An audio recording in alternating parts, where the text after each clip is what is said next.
Namaskar. Welcome to another episode of What Does This Data Say? Now, today in this episode, going to do a status check on the next presidential election. The elections in the five states are over and the situation is now much more clearer. As the election date comes nearer, the political activity is bound to pick up, and so does the activities of our media channels and newspapers. For instance, Gulf News here is predicting which candidate will be put up by the BJP for the presidential election. This includes Sharad Pawar, Mayawati, Nitish, Kumar, and Amrinder Singh, and they have analyzed the whys and why nots of this situation. The India Today magazine Insight, in one of its articles, has predicted that BJP is going to fall short of about 9,000 votes in the next presidential election. Now, before I go any further, I'll just like to remind you that I have done one full episode on the presidential elections and how the votes are counted. Now, if you want to see those details, that is available on your channel. The episode had been done around January, and on HW News it is episode 1, and on What Does This Data Say it is episode 32. Though it is widely believed that the BJP candidate will sail through in the next presidential election, however, there could be some upsets. And there are some indications to this effect. The BJP should be feeling confident of having its candidate win the election, but at present, the party bosses are feeling a bit worried. The BJP has already started its presidential campaign, and the first pit stop was at Nitish Kumar's house last week. The Union Minister Dharmendra Pradhan went calling on him. The reasons of the meeting are unknown, whether it was to ask his support for the presidential election or to look at a possibility of nominating Nitish Kumar. No one knows as of now. So, is it game on for the next presidential election? Well, according to the data which I have analyzed, BJP seems to have a majority, but then there are so many uncertainties that it is going to be a neck to neck race. Probably in the event, BJP might just scrape through. But that is not before there will be many more sleepless nights for Amit Shah and JP Nadda and Prime Minister Modi. The office term of our president and the vice presidents expire on 24th July 2022 and 10th August 2022 respectively. The election processes for the new president and vice president have to be completed before the expiry of their terms. A quick recap of the Electoral College for the presidential election. There are 543 elected members in Lok Sabha, 233 in Rajya Sabha. That makes it a total of 776. Each member has a vote value of 708. So the total MP votes are 5,49,408. The nominated members of Lok Sabha and Rajya Sabha are not permitted to vote in this election. Our states have a total of 4,120 MLAs. The total vote value there is 4,49,495. If you recall, each state has a different value for the MLA vote. So the total votes in the Electoral College are 10,98,903. Any winning candidate should get more than half, which would be around 5,50,000 votes. In this election, since JNK Assembly remains suspended, those votes will not be counted, which are a little over 6,000. So I'm trying to go and fill up this table, which I'm showing you here. I'll try to compute the votes for NDA in Lok Sabha, Rajya Sabha and states, and against NDA in the same constituencies. Then we have a category of fence sitters who are well known, and lastly I will talk about others which I feel are going to be the game changers. So let's move on and see the data. So let's look at the NDA votes in the parliament first. The NDA has a total of 335 seats in the Lok Sabha. Two are nominated, so the net seats are 333. Its allies like the BJD, the JDU, and Apna Dal, etc., have 45 seats, total 378. The value of these votes is 2,67,624. Similarly, I have computed this for Rajya Sabha, where 115 seats are for the NDA, 12 nominated, net 103 seats. The allies, so the total vote electoral votes are 86,376. This adds up to 3,54,000. The UPA in parliament is far less. Lok Sabha, the UPA and allies have 160 seats. In Rajya Sabha, they have 106. The total vote value for the UPA and allies is 1,88,328. This is just about a little over half of the NDA votes. Now let's move over to the states. First, the NDA situation in the states.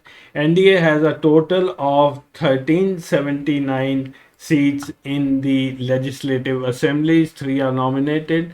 That makes it 1376. Their allies are 357, and I have computed the vote value to be 2,18,316. The other parties who are supporting them, the BJP in the states, is 160. That adds another 18,663, a total of 2,36,979. The UPA, on the other hand, have many more seats.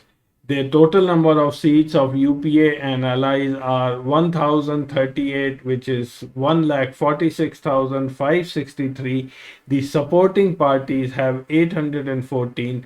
Adding those two, the total electoral votes for UPA in states is 2,62,473. So here is the summary till now.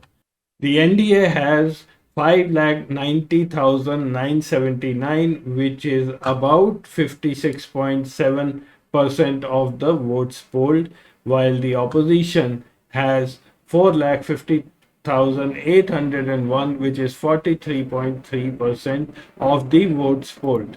So this is a difference of 1,40,178 votes, which is a huge difference. I am still to add the fence sitters and the independents. Now, if you haven't noticed something very strange in the table, I will point it out once again. Observe that the opposition has many more electoral votes in the states than the BJP and its allies. Now, why is that? BJP is supposed to be ruling over half of India, including the big states like Uttar Pradesh, Madhya Pradesh, Bihar, etc. Then why does it have so many fewer MLA votes? Now, for this, you have to observe this table. I have made this table in a descending order of the electoral college votes available in that state. Obviously, UP being the most populous state, which has 403 assembly seats, comes on top, and then this goes down to Haryana at the 8th position, which has 10,080 electoral votes. The other states which I have excluded are all which have votes less than 10,000. Now, in these 18 states, you will observe one thing, that BJP is in power in only 6 of the 18 states. The remaining 12 are either with the opposition or they are ruled by a allied party other than the BJP, like the Biju Janata Dal. Now, this point everyone misses due to the propaganda being created by BJP, which makes it feel that it is ruling the entire country. That is far from reality. In fact, I have said many times, BJP has partners as very small parties, barring BJD and JDU. It has small political allies in the northeast who have little political value and do not add significantly in this presidential election. And this is a fact that BJP itself is very well aware of. We all know that all the big parties have left the NDA fold, like the Shiv Sena or the Akali Dal. So now let's have a look at who these fence-sitter parties are. This is a list which I have compiled. First on top is the YSR Congress with 151 seats in the Andhra Assembly, 22 in Lok Sabha and 9 in Rajya Sabha. Then comes the Janata Dal United with 46 total seats, 45 in Bihar, 1 in Arunachal Pradesh. AIMIM 5 in Bihar, 2 in Maharashtra, 7 in Telangana and 2 Lok Sabha seats. Janata Congress Chhattisgarh 3, Shiromani Akali Dal 3 and a very small party from Meghalaya Khanam is 1, which makes a total of 218 assembly seats and 24 Lok Sabha seats.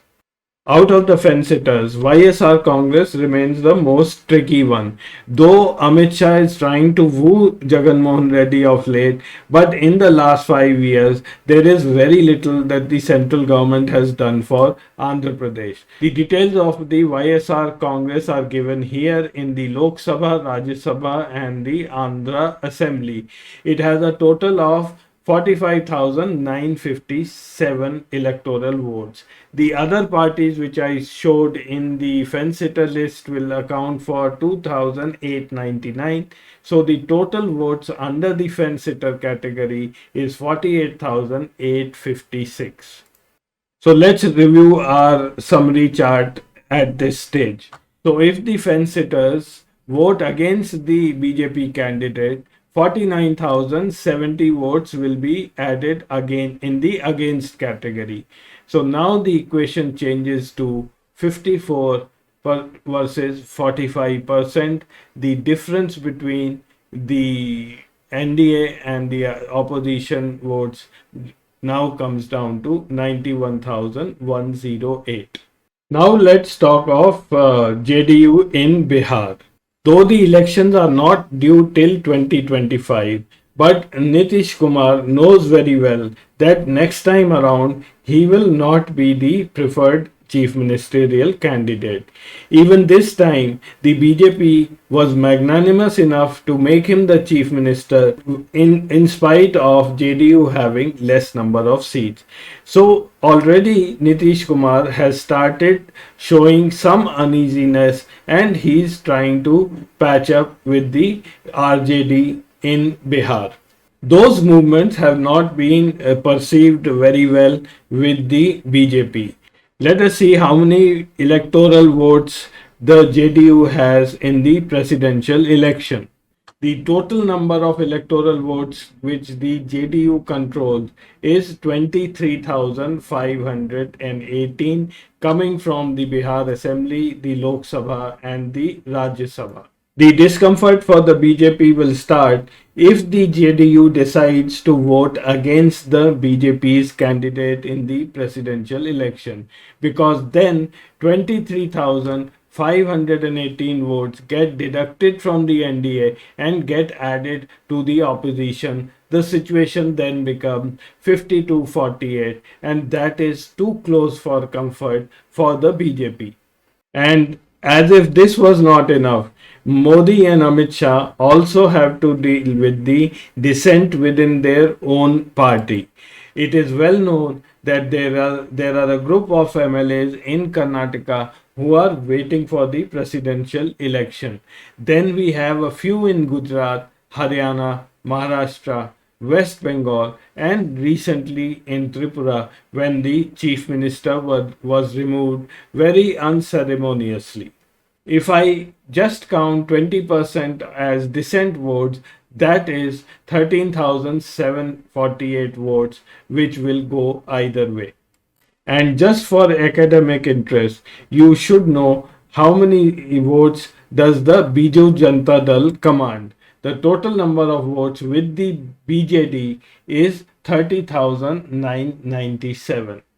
So it boils down to how BJP handles Nitish Kumar and why Jagan Mohan Reddy.